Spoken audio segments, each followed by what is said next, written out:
What's up guys, Ackeem here. Now in this video we're going to look at these 9-piece keyboard Lube puller switch.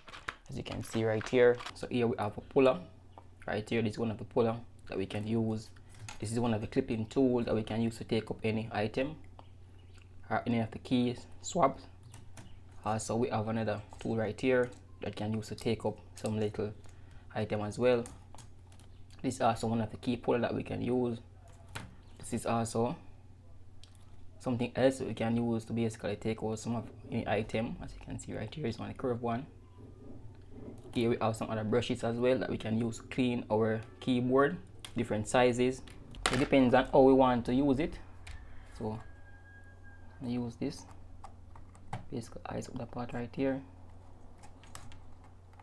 So this part right here, then we can basically pull out our key switch like this. As you can see right here, can use it to pull out our key switch, some space underneath, and then we can pull out our key swab. You can see right here. So this is basically how this one work, and we can just pull just like so. So we can use them. I like to use both of these to basically get it under, so it's more easier to use.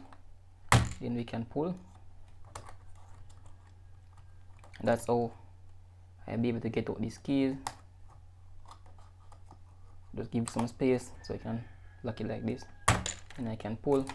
So these brush right here, guys, we can use these brush to basically clean our keyboard, and we have all different size of brushes that we can use. Also, if we want, we can use these. This is hook right here, depending on the size that we want. Just gonna tighten this a bit. As you can see right here, we can use this right here to take up these key knob right here, as you can see, and we can be able to use this to place back any item, and we can press put that in. This is basically used to take up items. And this one as well, this one is a curved one, so any area that I want to get into, this one is basically can use for a more specific task.